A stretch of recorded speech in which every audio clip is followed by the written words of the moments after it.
국민들이 반대에도 불구하고 이명박 정부가 밀어붙인 4대강 사업이 문재인 정부대로 다시 심판대에 올랐습니다. 4대강 사업의 문제점을 원점에서 면밀히 검토하겠다고 나선 문재인 정부. 그간 녹차 라떼로 몸살을 앓던 4대강이 다시 살아 숨쉬는 강으로 되돌아올 수 있을까요? 이와 관련해 전문가 세 분과 함께 말씀 나눠보도록 하겠습니다. 송국건 영남일보 서울취재본부장 자리하셨습니다. 안녕하세요. 언제 또 강 전문가가 되셔갖고? 이 4대강 문제는 정치적인 문제였습니다, 처음에.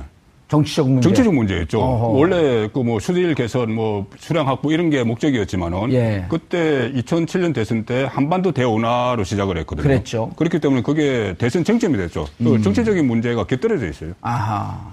그러니까 4대강 강 그 자체에 대한 전문가보다 그를 둘러싼 정치적, 정무적 저는 문제에 오늘 그것을 전문적으로 집중적으로 이야기하려고요. 그거 중요한 거예요.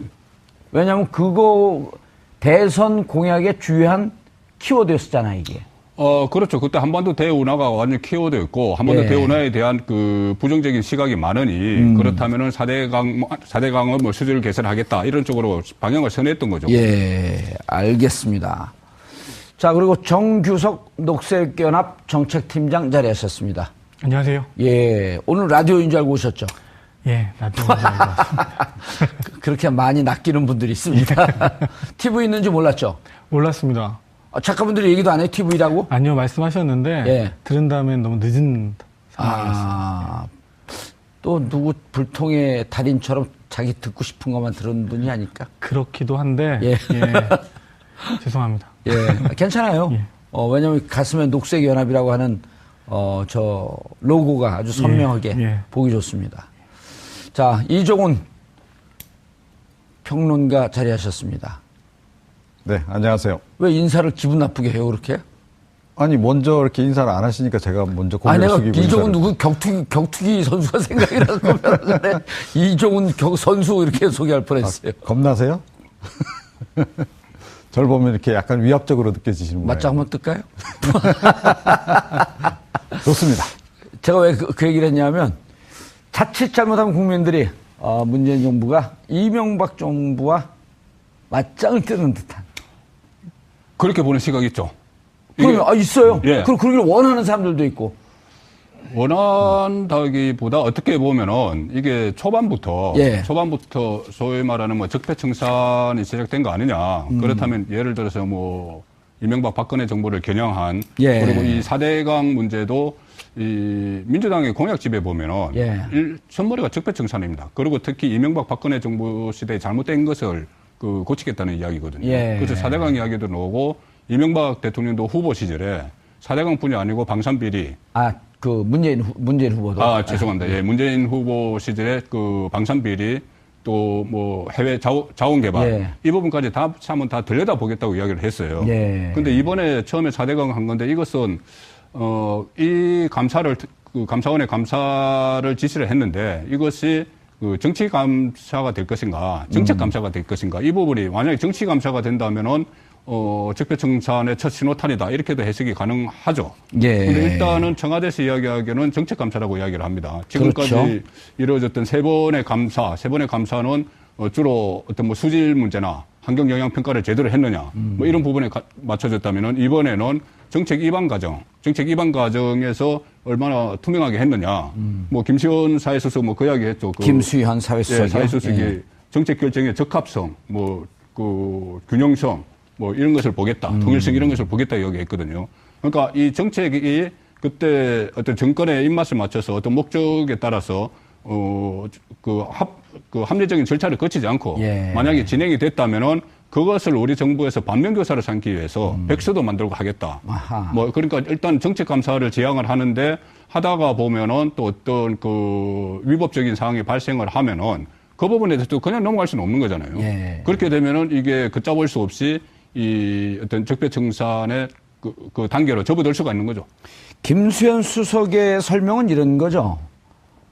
일단 2007년도에 4대강 대운하라고 하는 정책적 목표를 설정을 해놓고 실질적으로 혹시 타당한가 여부를 객관적으로 평가하지 않고 목표 지점을 정해놓고 다른 여러 가지 조사, 사전 조사 결과를 거기에다 꽤 맞췄을 위험성이 있다. 것이죠. 그렇죠. 그걸 한번 조사해 보겠다. 그걸 조사해 보겠다는 것이고 처음에 그러니까 하도를 던진 게 그때 이재호 전 의원이 그 전도사라고 그랬지 않습니까? 예, 4대강 전도사라고 4대강 전도사하고 그 전에 어쨌든 이 4대강 부분에 대해서 정책 이슈를 내걸어서 이것을 선점을 했고 이것을 우리 정부에 만약에 대통령이 된다면은 자기 정부의 가장 중요한 그 당군 일의 최대의 그 국책 사업이 된다.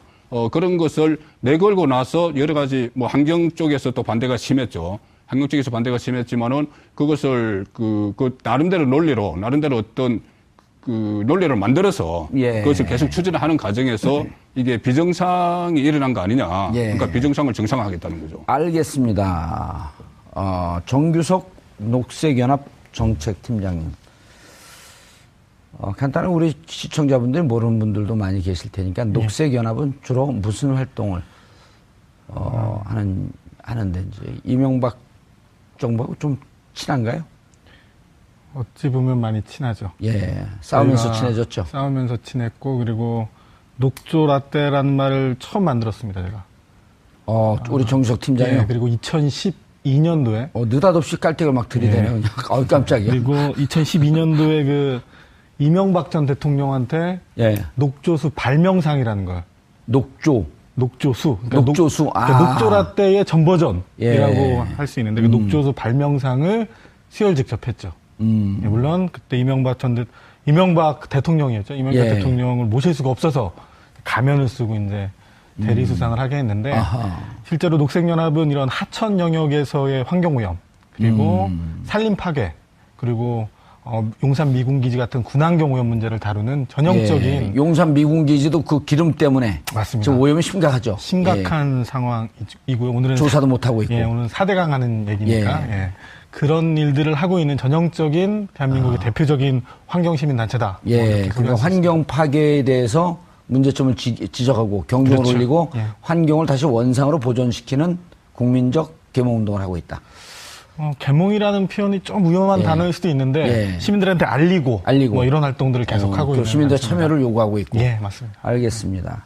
자, 4대강 환경운동연합이 녹색연합 죄송합니다. 예. 녹색연합이 연역은 얼마나 됐나요? 1992년도에 처음 만들어졌고요. 오래됐네요. 그러면은 이명박 정권이 들어서는 2007년 예. 4대강 대운하 이렇게 예. 얘기할 때 이미 그때도 반대를 하셨겠네요. 물론입니다. 예. 그때 반대의 논점은 뭐였었습니까? 처음에 이제 대운하가 이야기될 때 예. 운하라는 게 국제적인 흐름에서 보면은 이제 역사의 뒤안길로 교통수단으로서도 그렇고 관광자원으로도 그렇고 사라져가는 예, 그런 예. 일종의 컨텐츠라고 보면 컨텐츠인데 그걸 낙동강 저기 부산부터 시작해서 쭉 가지고 온다. 예. 상식적으로 말이 안 되는 거고 일부 건설회사 이런 토건 세력에게만 배를 불리는 그러니까 쉽게 말해서 국민 세금을 가지고 작동도 안 하는 그 상품을 강매하는 예. 그런 정책 자체가 말이 안 되는 상황이었기 때문에 초기부터 반대를 했었고요. 그러다가 이제 이게 4대강 사업이라는 이름으로 다시 둔갑을 하죠. 예, 둔갑이 했었을 때 저희 입장에서는 뭐 용납이 안 되는 사안이었죠. 예. 알겠습니다. 내용을 좀 차근차근 짚어보고. 예. 자, 이종훈 평론가님. 네. 정책 감사하겠다. 정확한 용어가 뭔가요? 정책 감사라고 그랬나요? 재조사라고 그렇죠. 그랬나요? 그러니까 감사원이 어차피 이제 하게 된다라고 한다면 기본적으로 정책 감사. 주체가 감사원이 되는 건가요? 네, 그럴 겁니다. 그래서 이제 그렇게 가는 건데, 그러니까 이번 감사에서 사실은 지금 이제 지향하고자 하는 바는 크게 타겟이 두 개라고 보면 돼요. 그러니까 환경을 이제 일단 복원시키는 거 하나 있고요. 최종 목표는. 예. 그 다음은 부정축제 재산 환수입니다. 어허. 예. 그러니까 그건 이번에 얘기하지 않고 얼마 전에 얘기했죠. 문재인 대통령이 이미 이제 그 대선 과정에서도 이 얘기를 했고요.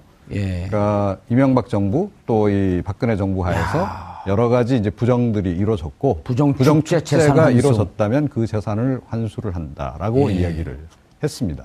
전제는 이거죠. 국가 정책을 빙자해서 그런 거죠. 그 와중에 부정축제가 있었다고 한다면. 예. 그렇게 일단은 이제 약간 가정을 지금 하는 거죠. 저는 그렇죠. 당연한 가정이라고 생각합니다. 그러니까 22조 규모의 그러니까 단군 일의 최대 그런 토건 사업을 벌이면서 뒷돈이 오가지 않았을 가능성 굉장히 희박하다라고 전제한다면 22조면 진짜 뭔가 어마어마한 돈인데요. 큰 돈이 오갔을 가능성이 높다. 그리고 예. 전체적인 이 4대강 사업의 추진 과정들을 보게 되면 그러니까 딱 그 건설회사들이 자기네들끼리 컨소시엄 만들어서 일을 하는 그 과정, 그 프로세스 그대로 진행이 되거든요. 그러니까 이명박 전 대통령이 본인이 현대건설 사장할 때 다른 건설사들하고 담합해서 일 처리하던 방식하고 똑같은 방식으로 예. 처리가 됐거든요. 그런 것으로 볼 때 뭔가 이렇게 뒷돈이 오갔을 가능성이 상당히 있다라고 이제 보는 것이고, 그리고 실제로 그때, 그 수사, 그러니까 검찰 그 당시 수사 과정에서 그 부분은 아예 손을 안 댔어요. 비자금 부분이라든가 리베이트 부분은 아예 손을 안 대고, 그러니까 박근혜 정부 시절에 그리고 이제 이 담합 부분만 이제 수사를 해서 그 부분에 대해서만 처벌을 했거든요. 자, 그런데 사실은 몸통은 이거죠. 예, 비자금 리베이트. 그런데 실제로 그런 하청업체들하고 뭐 예를 들어 현대건설 하고의 이제 관계에서 뭐 비자금이 좀 오가고 이런 흔적들이 발견이 됐고 장부가 나오고 그랬는데도 그 당시에 다 덮었습니다. 박근혜 정부 시절이었죠. 2013년. 예, 2013년에. 예, 그래서 사실 그 부분도 지금 다시 들여다봐야 되는 부분이 있습니다. 예. 제가 보기에는 일단 시작은 당장은 이 환경 문제가 너무 심각하기 때문에 이 문제로부터 시작을 하지만 궁극은 거기에 있고 국민적 관심도 사실은 거기에 가 있다. 알겠습니다. 그리고 뭐 얘기 나온 게 조금 더 얘기를 드리면 이게 지금 뭐 정치적인 배경하에서 이게 뭐 갑자기 이렇게 나온 것처럼 이렇게 이해하실 수도 있는데요. 이게 지금 경남 지역이라든가 이 대구 경북 지역에서는 굉장히 심각한 현안입니다, 이거. 올여름에요. 물을 못 먹습니다, 식수를. 그러니까 그쪽 지역 그 주민들이 55%가 낙동강 물을 취수한 걸 정화한 물을 먹는다고요. 수돗물로. 자, 그런데 지금 이번 같은 경우는 녹조가 이제 점점 심해지고 있어서 사실은 지금 당장 보문을 안 열면 이 물을 취수해가지고 지금 정화해서 그 수돗물로 쓸 수가 없는 상황이에요. 올여름에.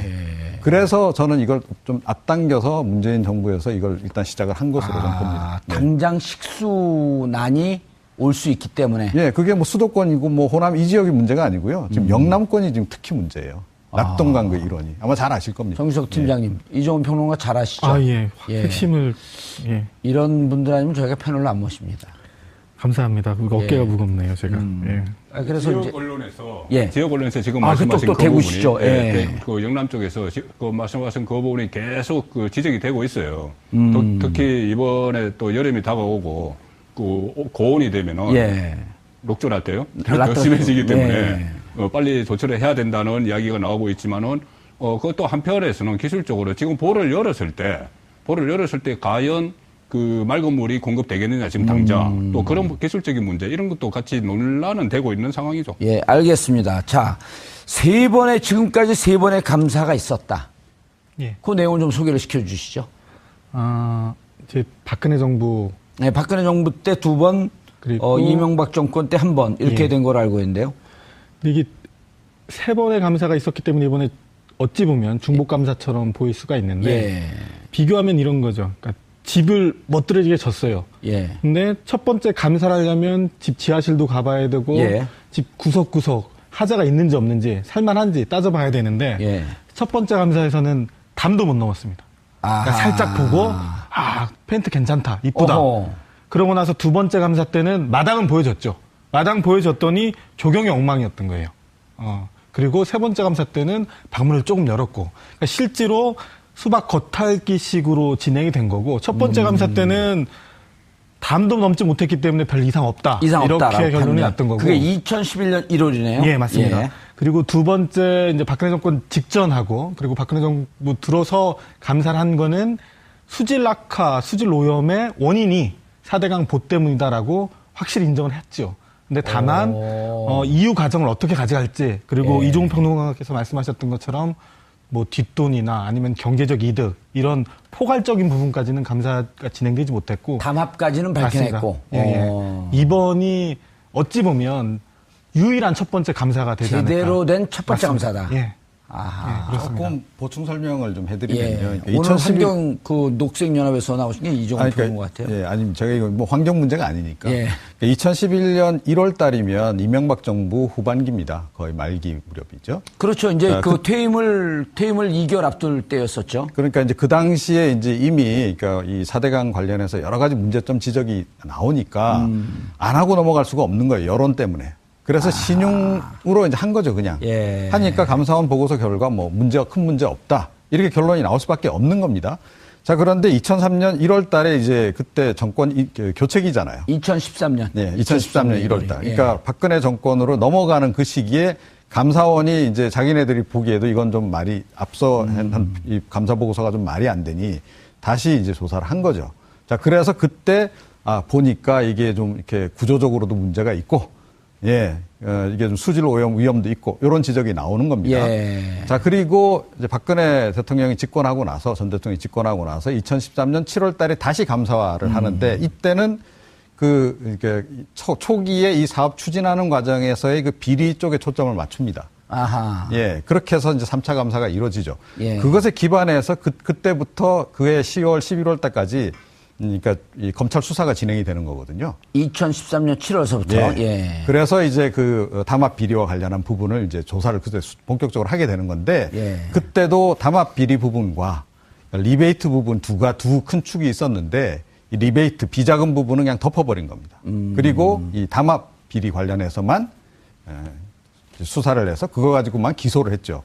예. 그래서 그때 핵심 인물이 이제 그 현대건설 전 사장, 그러니까 이명박 전 대통령의 오른팔이죠. 현대건설 있을 때부터. 김중겸 씨라든가 이런 사람들이 그때 검찰이 구형한 게 1년 6개월 구형했어요. 알겠습니다. 예. 아주 그냥 약하게 처벌하고 만 거죠. 예. 근데 그 부분에 있어서 그러니까는 이게 지금까지 세 차례 감사를 해서 권력의 입맛에 맞는 맞춤형 감사 결과를 내놓은 측면이 있어요. 그러니까 아까 2011년 이때는 완전히 그 MB 정부 말기는 아니고 2013년 2월까지 임기였으니까 그렇죠. 한 1년 이상 남겨놨죠.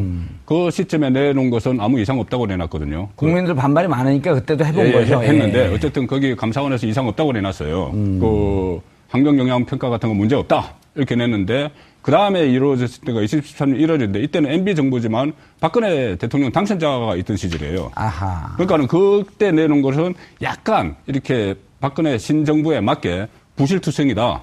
그 환경 영향 평가 제대로 안 했다. 이렇게 냈거든요. 예. 그 다음에 박근혜 정부가 들어서고 나서 2013년 7월 달에 했을 때는 이것의 대운하를 염두에 둔 거다. 이렇게까지 감사 결과가 나왔어요.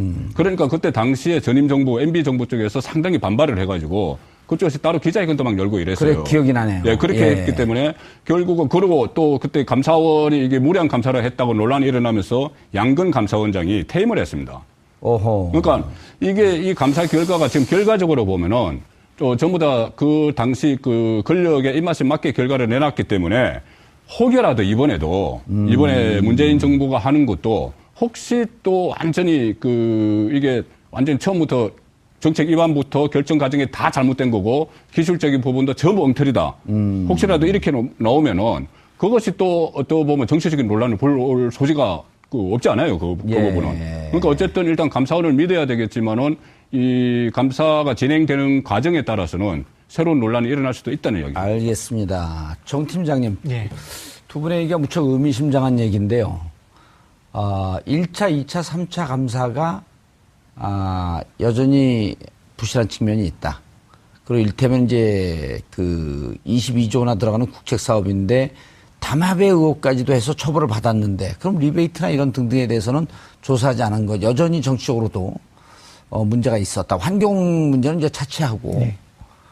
그런데 이제 이번에 이것을 제대로 평가한다라고 하는 것은 의미가 있지만 자칫 잘못하게 되면 너무 정치적으로 흘러서 정권의 입맛에 맞게 하면서 좀 전임 정권의 흔적을 지우려고 하는 이런 쪽으로 오해를 받을 수도 있지 않겠냐. 이런 지적도 충분히 귀를 기울여야 되거든요. 그러니까 우리 정봉주 MC께서도 예. 말씀하셨지만 그러니까 수준이 있는 사람이니까 우리가 그러면 고민을 한번 해보자고요. 그러니까 프로그램도 품격시대 뭐냐면 송국권 부장님께서 말씀하신 부분이 분명히 일리가 있어요. 그런데 지난 3번의 감사 중에 이명박 정권 2011년 감사 빼고 2차, 3차 감사 내용을 쭉 훑어보면 결과 자체는 굉장히 소극적으로 평가를 했지만 내용에서 보면 부실함이 다 드러나요. 그러니까 데이터와 뭐 이래서 이랬다, 이래 잘못됐다라는 실질적인 데이터나 이런 것들은 명확히 나와 있는데 그걸 가지고 해석을 굉장히 유하게 한 거죠. 그러니까 그 안에 내용을 샅샅이 들어보면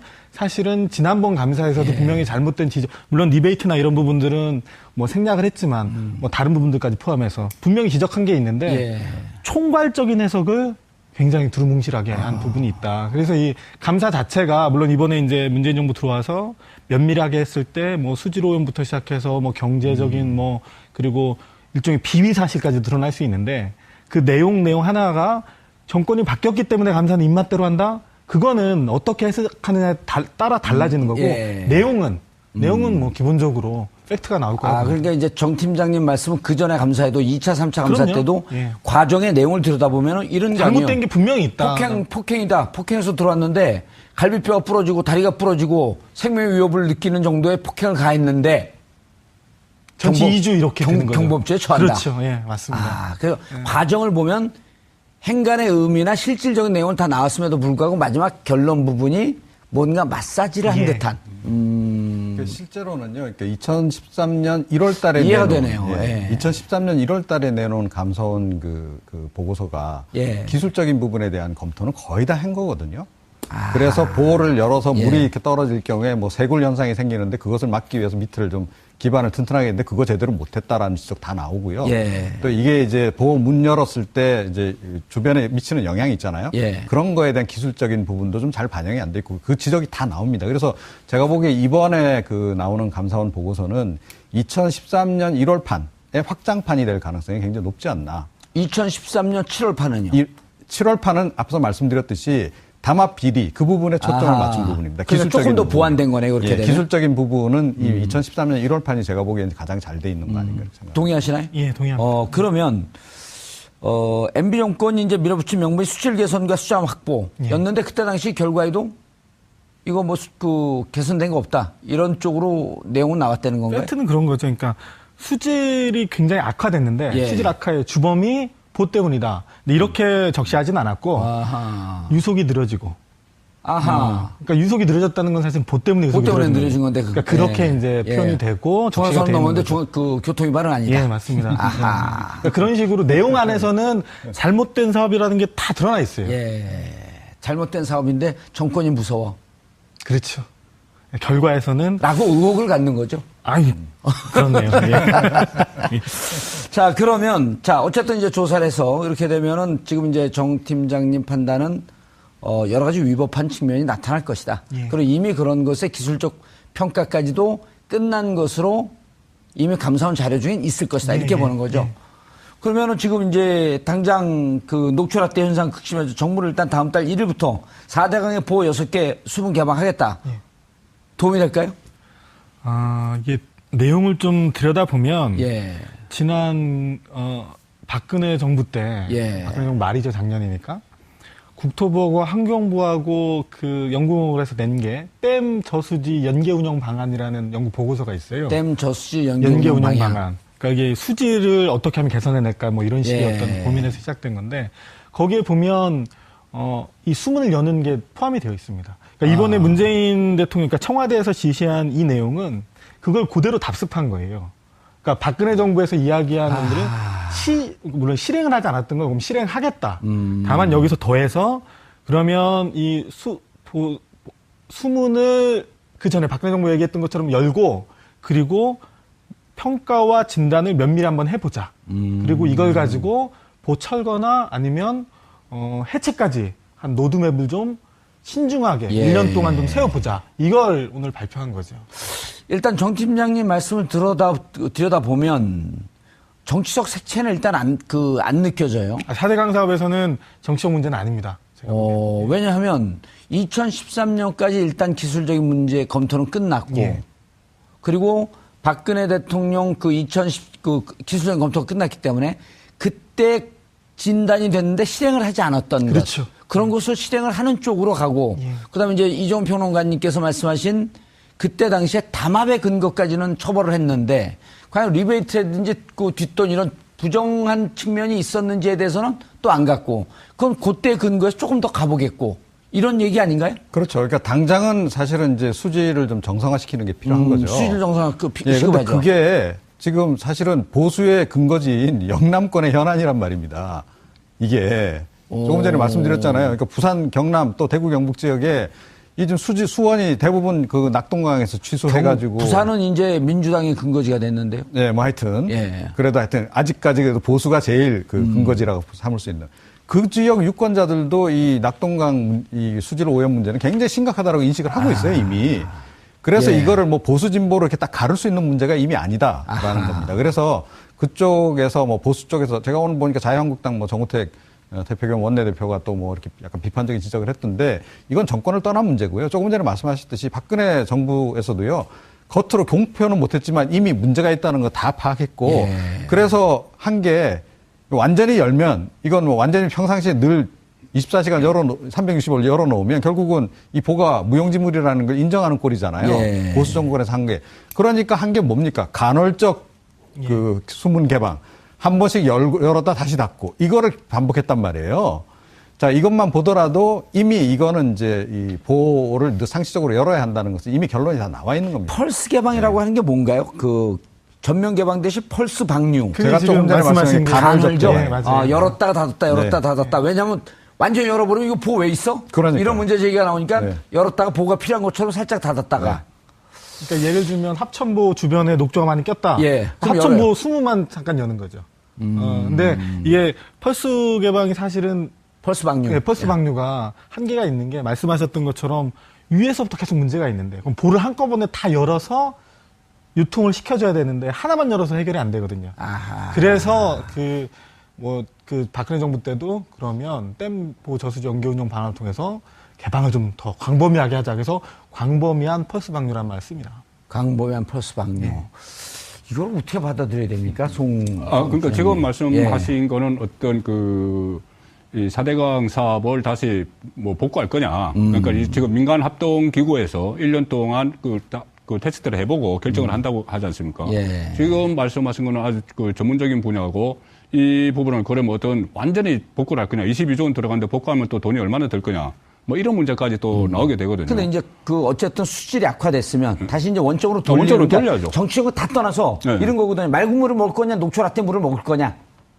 그런 갈림길에 있는 거 아닌가요? 갈림길이 있는 예. 것이고, 갈림길이 있는 것이니까는 이것을 일단 그러니까 분리해야 됩니다. 이 정치적으로, 예를 들어서 아까 말씀하신 것처럼 그 박근혜 정부에서 문제점을 많이 발견했어도 예. 같은 보수 정권이니까 이것을 마사지를 했다. 마사지를 했고, 결과로 가서. 결과를 하면서, 그리고 그 어떤 사법적 조치도 안 했다. 예. 근데 지금은 그 정권이 바뀌었으니 그 정도의 그 하자가 나와도 또 지금 새로 감사를 하면 또 새로운 하자가 나올 것이고 그렇다면은 이것이 정치적인 사건으로 변질 수가 있는 것이죠. 오늘 예. 김치훈 수석도 뭐 그런 말 했지 않습니까? 정치적 해석을 경계하자. 예, 경계하자 하면서도 어떤 그러니까 위법 상황에 놓으면은 그거 어떻게 할 거냐. 그러니까는 그것은 그때 가서 뭐 판단해야 된다. 이렇게 이야기를 했으니까 일단 그 정치적인 부분을 놔두고 지금 그러니까는 영남권 주로 낙동강뿐이 아니지만은 금강, 영창강 다 있지만은 예. 그 요역의 사람들에게 영산강, 한강 다 있죠. 예, 그 요역의 사람들에게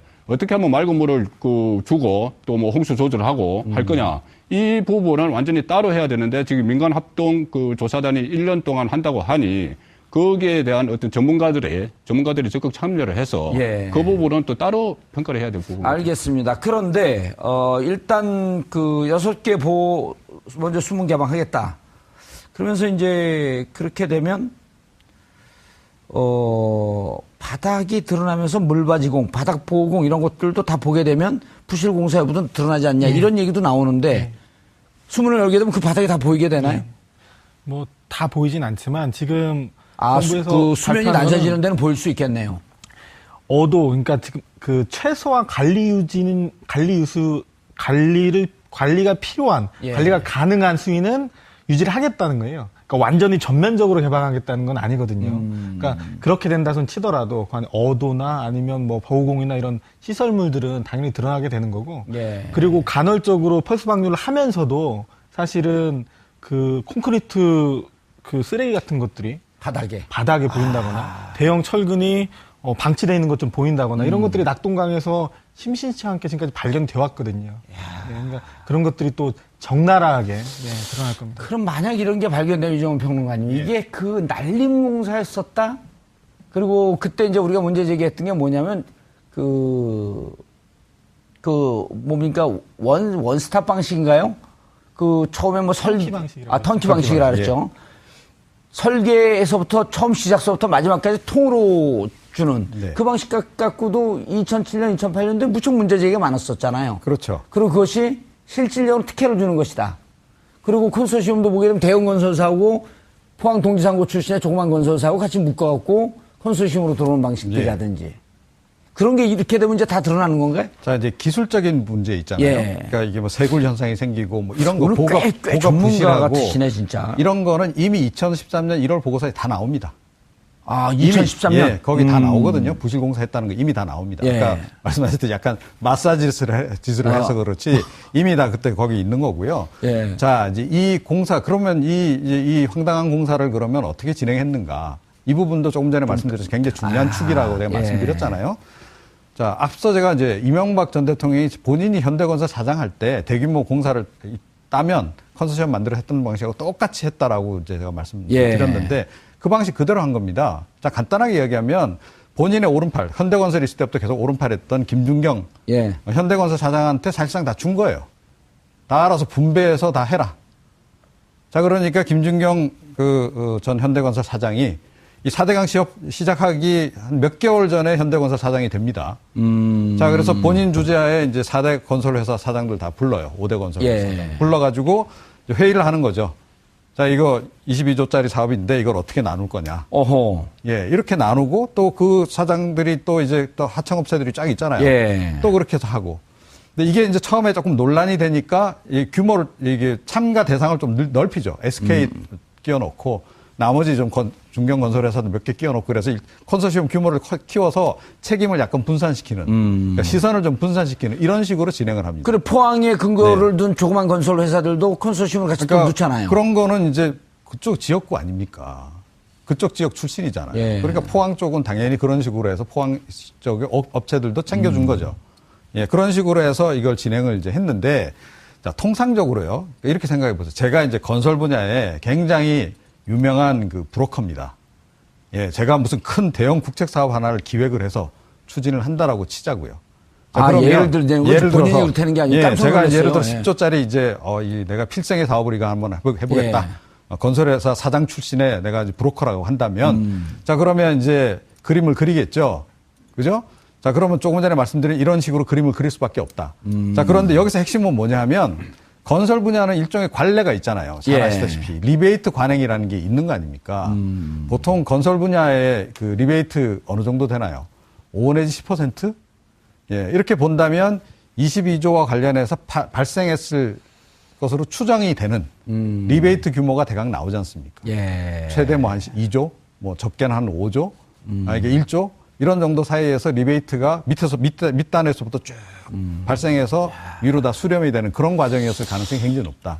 그런데 물론 지금 이제 그런 의혹이 있죠. 가능성도 있고. 그거는 이제 조사 결과 밝혀지겠지만은 아까 포항 말씀하시고 이 부분은 일단은 그거는 나중에 밝혀내야 됩니다. 밝혀내야 되지만은 처음에는 어떻게 시작됐냐면은 영남 낙동강뿐이 아니고 섬진강도 그렇고 그 지역의 턴키 방식으로 발주를 하면서 그 지역 경제 활성화 차원에서 지역의 중소 건설회사가 들어오도록 했어요. 반드시 들어오도록 규정을 했습니다. 그래서 들어갔던 것이지 처음에는 물론 그것이 건설업계 간행상 어떤 리베이트가 있었는지는 밝혀내야 되겠지, 조사해야 되겠지만은 처음에 취지는 지역 경제 이것도 어차피 고용 창출이고 일자리 창출이고 하니 어차피 턴키 방식으로 하는데 지역의 중소 건설 철수도 포함시키자 해서 처음에 취지는 그렇게 시작된 거죠. 한 가지만 제가 조금 잠깐만요. 여기 정 팀장님. 올 봄부터 녹조 해결하겠다면서 대양 방류가 시작됐다. 이런 보도도 나와요. 수질 개선 목적으로 만들었는데 방류? 이게 좀 앞뒤가 안 맞는 얘기 아니에요? 그렇죠. 그래서 4대강 사업이 애초에 처음에 그 표방했던 목표가 예. 홍수를 저감하고 조절하고 그리고 예. 가뭄 피해를 줄이고 그리고 수질 개선하고 악화된 수질을 개선한다라는 거였는데 이 최선이 세 번째 수질 개선은 스스로 그러니까 정부 스스로 예. 지금 이명박 실패했다. 박근혜 오면서 실패했다고 인정한 아하. 그러니까 이게 보 자체가 이 물을 가다 놓는 게 뭐 고인물은 썩는다라는 아주 상식적인 우리 말을 예. 그대로 증명해낸 것이죠. 근데 이제 이명박 대통령 자서전에서도 그렇고 물그릇을 크게 하면 물이 깨끗해진다. 이런 주장을 또 계속 한단 말이에요. 물그릇을 크게 하면 깨끗해진다라는 게 일리가 있을 수도 있어요. 예. 예를 들어서 바다처럼 넓은 곳이면 예. 가능하겠죠. 근데 그러면 우리나라 국토를 다 호수로 만들 건가? 그건 아니지 않습니까? 어차피 하천이 정해져 있는 거고 그 하천 안에서 치수, 이수, 수질 관리를 해야 되는 건데 예. 전혀 맞지 않는 얘기였던 거죠. 홍수 예방 공로는 좀 있었다.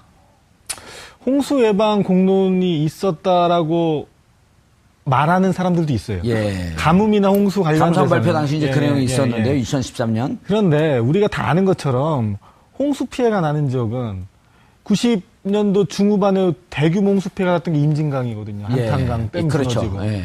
4대강 본류에서 홍수 피해는 없습니다. 지류에서만 좀 있었다. 지류에서는 아는 거죠. 예. 그러니까 원인과 그리고 해결 틀린 거죠. 근데 이 부분은 저도 그 취재를 좀 많이 했거든요. 예, 예. 과거에. 지금 말씀하신 그 부분은 그때 4대강 2차 사업을 하려고 했어요. MB정부에서. 예. 지천 사업. 예. 그러니까는 4대강과 그렇죠. 연결되는 지천 지천 사업을 사업을 하려고 하려고 했는데 했죠. 그 지천 사업 그 예산이 확보가 안 된 거죠. 그때 그 여당 안에서도 친박계에서 반대하고 야당 반대하고 해서 그 지천 사업을 들어가질 못했어요. 예. 그거 들어가지 못했기 때문에 지금 가뭄이나 홍수 예방에 그 멀리 떨어진 지역 그거 하지 못했다는 건 그쪽 논리죠. 짧게만. 예. 근데 그 말씀이 앞뒤가 안 맞는 게 김대중 정부, 노무현 정부 때까지 하천 관리를 했거든요. 다 예. 지천에서 이루어졌습니다. 4대강 사업 이명박 정부가 할 때 시민사회나 전문가들은 지천 기존에 먼저 했던 지천해라라고 했던 거거든요. 그걸 안 하고 본류를 건든 거예요. 알겠습니다. 우리 시청자분들은 이제 충분히 들었다고 판단이 됩니다. 4대강 사업에 대한 재조사, 오늘 말씀을 들어보니까 이미 박근혜 정부 시절에 2013년 1월, 2013년 7월에 충분한 조사가 돼 있다고 합니다. 새롭게 시작하는 것도 중요하지만 기존에 조사되었던 내용을 근거로 거기서부터 다시 무엇이 문제이고 어떻게 해결해야 할지 혹은 불법적 요소가 있는지를 찾아가는 과정이 자칫 잘못하게 되면 빠질 수 있는 정치적 오해로부터 자유로울 수 있는 길이 아닌가 하는 판단을 해봅니다. 정봉주의 품격시대에서는 여러분의 소중한 의견을 받습니다. 샵 5400, 샵 5400으로 주제 맞는 다양한 의견 문자로 보내주시기 바라겠습니다. 100원의 정보 이용료가 부과됩니다. 한 발 더 깊이 들어가는 시사 분석, 여러분은 지금 생방송으로 진행하는 정봉주 품격시대와 함께하고 계십니다. 물론 그때 이명박 대통령이었죠. 이명박 예. 대통령을 모실 수가 없어서 가면을 쓰고 이제 대리 수상을 하게 했는데 실제로 녹색연합은 이런 하천 영역에서의 환경오염 그리고 산림 파괴 그리고 용산 미군기지 같은 군환경 오염 문제를 다루는 전형적인 예, 용산 미군기지도 그 기름 때문에 맞습니다. 지금 오염이 심각하죠. 심각한 상황이고요. 오늘은 조사도 못하고 있고. 예, 오늘은 4대강 하는 얘기니까 예. 그런 일들을 하고 있는 전형적인 대한민국의 대표적인 환경시민단체다. 예, 그러니까 환경 파괴에 대해서 문제점을 지적하고 경종을 그렇죠. 울리고 예. 환경을 다시 원상으로 보존시키는 국민적 계몽운동을 하고 있다. 계몽이라는 표현이 좀 위험한 예. 단어일 수도 있는데 예. 시민들한테 알리고 뭐 이런 활동들을 계속하고 있는 시민들의 단체입니다. 참여를 요구하고 있고. 예, 맞습니다. 알겠습니다. 자, 4대강 환경운동연합이 녹색연합 죄송합니다. 녹색연합이 연역은 얼마나 됐나요? 1992년도에 처음 만들었고요. 오래됐네요. 그러면은 이명박 정권이 들어서는 2007년 예. 4대강 대우나 이렇게 예. 얘기할 때 이미 그때도 반대를 하셨겠네요. 물론입니다. 예. 그때 반대의 논점은 뭐였었습니까? 처음에 이제 대운하가 이야기될 때 예. 운하라는 게 국제적인 흐름에서 보면은 이제 역사의 뒤안길로 교통수단으로서도 그렇고 관광자원으로도 그렇고 사라져가는 예, 그런 예. 일종의 컨텐츠라고 보면 컨텐츠인데 그걸 낙동강 저기 부산부터 시작해서 쭉 가지고 온다. 예. 상식적으로 말이 안 되는 거고 일부 건설회사 이런 토건 세력에게만 배를 불리는 그러니까 쉽게 말해서 국민 세금을 가지고 작동도 안 하는 그 상품을 강매하는 예. 그런 정책 자체가 말이 안 되는 상황이었기 때문에 초기부터 반대를 했었고요. 그러다가 이제 이게 4대강 사업이라는 이름으로 다시 둔갑을 하죠. 예, 둔갑이 했었을 때 저희 입장에서는 뭐 용납이 안 되는 사안이었죠. 예. 알겠습니다. 내용을 좀 차근차근 짚어보고. 예. 자, 이종훈 평론가님. 네. 그 정책 감사하겠다. 정확한 용어가 뭔가요? 정책 감사라 그랬나요? 네, 재조사라 그렇죠. 그랬나요? 그러니까 감사원이 어차피 이제 하게 된다라고 한다면 기본적으로 정책 감사. 아, 주체가 감사원이 되는 건가요? 네, 그럴 겁니다. 그래서 이제 그렇게 가는 건데, 그러니까 이번 감사에서 사실은 지금 이제 지향하고자 하는 바는 크게 타겟이 두 개라고 보면 돼요. 그러니까 환경을 이제 일단 복원시키는 거 하나 있고요. 최종 목표는. 예. 그 다음은 부정축제 재산 환수입니다. 어허. 예. 그러니까 그건 이번에 얘기하지 않고 얼마 전에 얘기했죠. 문재인 대통령이 이미 이제 그 대선 과정에서도 이 얘기를 했고요. 예. 그러니까 이명박 정부 또 이 박근혜 정부 하에서 여러 가지 이제 부정들이 이루어졌고 부정축제 재산 부정축제가 환수. 이루어졌다면 그 재산을 환수를 한다라고 예. 이야기를 했습니다.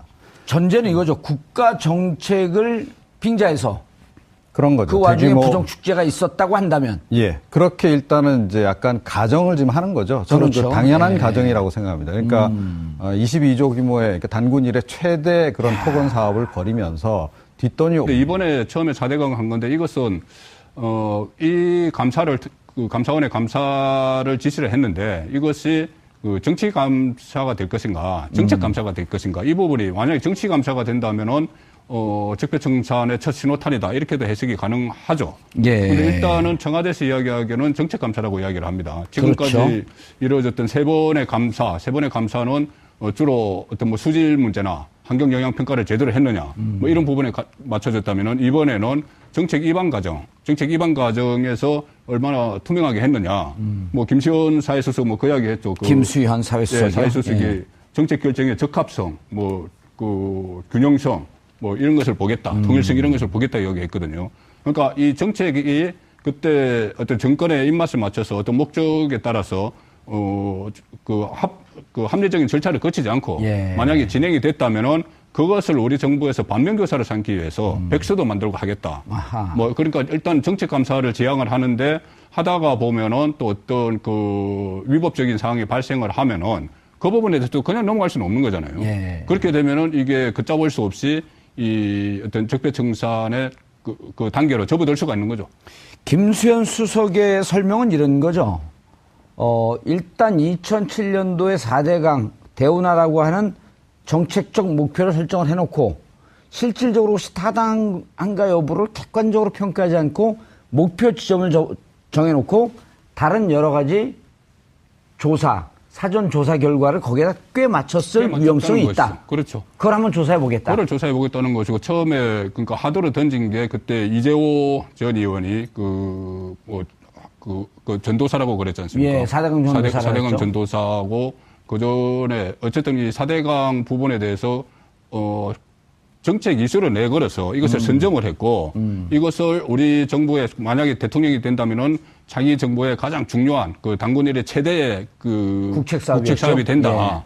예. 그런 것을 내걸고 나서 여러 가지 뭐 환경 쪽에서 또 반대가 심했죠. 환경 쪽에서 반대가 심했지만은 그것을 나름대로 어떤 논리를 만들어서 예. 그것을 계속 추진하는 과정에서 이게 비정상이 일어난 거 아니냐. 예. 그러니까 비정상을 정상화하겠다는 거죠. 알겠습니다. 정규석 녹색연합 정책팀장님. 간단하게 우리 시청자분들 모르는 분들도 많이 계실 테니까 녹색연합은 주로 무슨 활동을 하는데인지 이명박 정부하고 좀 친한가요? 어찌 보면 많이 친하죠. 예, 싸우면서 친해졌죠. 싸우면서 친했고 그리고 녹조 라떼라는 말을 처음 만들었습니다, 제가. 우리 정규석 팀장이요. 네, 그리고 2012년도에 느닷없이 깔때기를 막 들이대네요. 예. 깜짝이야. 그리고 2012년도에 그 이명박 전 대통령한테 예. 녹조수 발명상이라는 걸. 녹조수. 그러니까 녹조수. 그러니까 녹조 라떼의 전버전이라고 예. 할 수 있는데 그 녹조수 발명상을 수혈 직접 했죠. 오가지 않았을 가능성 굉장히 희박하다라고 전제한다면 22조면 진짜 뭔가 어마어마한 돈인데요. 큰 돈이 오갔을 가능성이 높다. 그리고 예. 전체적인 이 4대강 사업의 추진 과정들을 보게 되면 그러니까 딱 그 건설 회사들이 자기네들끼리 컨소시엄 만들어서 일을 하는 그 과정, 그 프로세스 그대로 진행이 되거든요. 그러니까 이명박 전 대통령이 본인이 현대건설 사장할 때 다른 건설사들하고 담합해서 일 처리하던 방식하고 똑같은 방식으로 예. 처리가 됐거든요. 그런 것으로 볼 때 뭔가 이렇게 뒷돈이 오갔을 가능성이 상당히 있다라고 이제 보는 것이고, 그리고 실제로 그때, 그 수사, 그러니까 검찰 그 당시 수사 과정에서 그 부분은 아예 손을 안 댔어요. 비자금 부분이라든가 리베이트 부분은 아예 손을 안 대고, 그러니까 박근혜 정부 시절에 그리고 이제 이 담합 부분만 이제 수사를 해서 그 부분에 대해서만 처벌을 했거든요. 자, 그런데 사실은 몸통은 이거죠. 비자금 리베이트. 그런데 실제로 그런 하청업체들하고 뭐 예를 들어 현대건설 하고의 이제 관계에서 뭐 비자금이 좀 오가고 이런 흔적들이 발견이 됐고 장부가 나오고 그랬는데도 그 당시에 다 덮었습니다. 박근혜 정부 시절이었죠. 2013년. 2013년에. 그래서 사실 그 부분도 지금 다시 들여다봐야 되는 부분이 있습니다.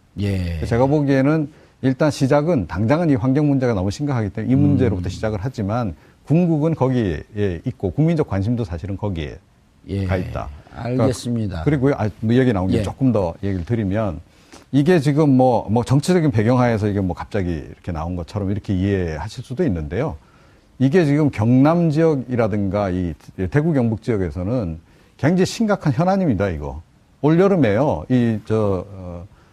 물을 못 먹습니다, 식수를. 그러니까 그쪽 지역 그 주민들이 55%가 낙동강 물을 취수한 걸 정화한 물을 먹는다는 거예요, 수돗물로. 자, 그런데 지금 이번 같은 경우는 녹조가 이제 점점 심해지고 있어서 사실은 지금 당장 보문을 안 열면 이 물을 취수해가지고 지금 정화해서 그 수돗물로 쓸 수가 없는 상황이에요, 올여름에. 그래서 저는 이걸 좀 앞당겨서 문재인 정부에서 이걸 일단 시작을 한 것으로 저는 봅니다. 당장 식수난이 올 수 있기 때문에. 그게 뭐 수도권이고 뭐 호남 이 지역이 문제가 아니고요. 지금 영남권이 지금 특히 문제예요. 낙동강 그 일원이. 아마 잘 아실 겁니다. 정기석 팀장님, 이종훈 평론가 잘 아시죠? 핵심을. 이런 분들 아니면 저희가 패널을 안 모십니다. 감사합니다. 어깨가 무겁네요, 제가. 그래서 지역 언론에서 지금 말씀하신 그쪽도 대구시죠. 그 영남 쪽에서 그 말씀하신 그 부분이 계속 그 지적이 되고 있어요. 특히 이번에 또 여름이 다가오고 그 고온이 되면은 녹조날 때요. 더 심해지기 때문에 빨리 조치를 해야 된다는 이야기가 나오고 있지만은 그것도 한편에서는 기술적으로 지금 보를 열었을 때 과연 그 맑은 물이 공급되겠느냐 지금 당장 또 그런 기술적인 문제 이런 것도 같이 논란은 되고 있는 상황이죠. 알겠습니다. 자, 지금까지 세 번의 감사가 있었다. 그 내용을 좀 소개를 시켜주시죠. 국민들이 반대에도 불구하고 이명박 정부가 밀어붙인 4대강 사업이 문재인 정부대로 다시 심판대에 올랐습니다. 4대강 사업의 문제점을 원점에서 면밀히 검토하겠다고 나선 문재인 정부. 그간 녹차 라떼로 몸살을 앓던 4대강이 다시 살아 숨쉬는 강으로 되돌아올 수 있을까요? 이와 관련해 전문가 세 분과 함께 말씀 나눠보도록 하겠습니다. 송국건 영남일보 서울취재본부장 자리하셨습니다. 안녕하세요. 언제 또 강 전문가가 되셔갖고? 그 4대강 문제는 정치적인 문제였습니다, 처음에. 정치적 문제였죠. 원래 그 뭐 수질 개선, 뭐 수량 확보 이런 게 목적이었지만은 그때 2007년 대선 때 한반도 대운하로 시작을 했거든요. 그랬죠. 그렇기 때문에 그게 대선 쟁점이 됐죠. 그 정치적인 문제가 깃들여져 있어요. 그러니까 4대강 강 그 자체에 대한 전문가보다 그를 둘러싼 정치적, 정무적 저는 문제에 오늘 그것을 전문적으로 집중적으로 이야기하려고요. 그거 중요한 거예요. 왜냐하면 그거 대선 공약의 주요한 키워드였잖아요, 이게. 그렇죠. 그때 한반도 대운하가 완전 키워드였고, 한반도 대운하에 대한 그 부정적인 시각이 많으니, 그렇다면은 4대강은 뭐 수질 개선하겠다, 이런 쪽으로 방향을 선회했던 거죠. 알겠습니다. 자, 그리고 정규석 녹색연합 정책팀장 자리하셨습니다. 안녕하세요. 오늘 라디오인 줄 알고 오셨죠? 라디오인 줄 알고 왔습니다. 그렇게 많이 낚이는 분들이 있습니다. TV 있는 줄 몰랐죠? 몰랐습니다. 작가분들이 얘기도 안 해요? TV라고? 아니요, 말씀하셨는데 들은 다음엔 너무 늦은 상황이었어요. 또 누구 불통의 달인처럼 자기 듣고 싶은 것만 들은 분이 아닐까? 그렇기도 한데, 예. 예. 죄송합니다. 예, 괜찮아요. 예. 왜냐면 가슴에 녹색연합이라고 하는, 저, 로고가 아주 선명하게 예. 보기 좋습니다. 자, 이종훈 평론가 자리하셨습니다. 네, 안녕하세요. 왜 인사를 기분 나쁘게 해요, 그렇게? 아니, 먼저 이렇게 인사를 안 하시니까 제가 먼저 고개를 내가 숙이고 이종훈 인사를. 누구 격투기 선수가 생각이 나서 그래. 이종훈 선수 이렇게 소개할 뻔했어요. 겁나세요? 저를 보면 이렇게 약간 위압적으로 느껴지시는 거예요. 맞짱 한번 뜰까요? 좋습니다. 제가 왜 그 얘기를 했냐면 자칫 잘못하면 국민들이 문재인 정부가 이명박 정부와 맞짱을 뜨는 듯한. 그렇게 보는 시각이 있죠. 그러면 있어요. 예. 그리고 그러기를 원하는 사람들도 있고. 원한다기보다 어떻게 보면은 이게 초반부터 소위 말하는 뭐 적폐청산이 시작된 거 아니냐. 그렇다면 예를 들어서 뭐 이명박 박근혜 정부를 겨냥한 그리고 이 4대강 문제도 이 민주당의 공약집에 보면은 첫머리가 적폐청산입니다. 그리고 특히 이명박 박근혜 정부 시대에 잘못된 것을 고치겠다는 이야기거든요. 그래서 4대강 이야기도 나오고 이명박 대통령도 후보 시절에 4대강뿐이 아니고 방산비리. 문재인 후보도. 죄송합니다. 예, 문재인 후보 시절에 방산비리 또 뭐 해외 자원 개발 이 부분까지 다 한번 다 들여다 보겠다고 이야기를 했어요. 이제 박근혜 정부. 네, 박근혜 정부 때 2번, 그리고 이명박 정권 때 1번 이렇게 된 걸 알고 있는데요. 이게 3번의 감사가 있었기 때문에 이번에 어찌 보면 중복감사처럼 보일 수가 있는데 비교하면 이런 거죠. 그러니까 집을 멋들어지게 졌어요. 근데 첫 번째 감사를 하려면 집 지하실도 가봐야 되고 집 구석구석 하자가 있는지 없는지 살만한지 따져봐야 되는데 첫 번째 감사에서는 담도 못 넘었습니다. 그러니까 살짝 보고 펜트 괜찮다, 이쁘다. 그러고 나서 2번째 감사 때는 마당은 보여줬죠. 마당 보여줬더니 조경이 엉망이었던 거예요. 그리고 3번째 감사 때는 방문을 조금 열었고, 그러니까 실제로 수박 겉핥기식으로 진행이 된 거고, 첫 번째 감사 때는 담도 넘지 못했기 때문에 별 이상 없다. 이렇게 결론이 났던 거고. 그게 2011년 1월이네요. 예, 맞습니다. 그리고 2번째 이제 박근혜 정권 직전하고, 그리고 박근혜 정부 들어서 감사를 한 거는 수질 악화, 수질 오염의 원인이 4대강 보 때문이다라고 확실히 인정을 했죠.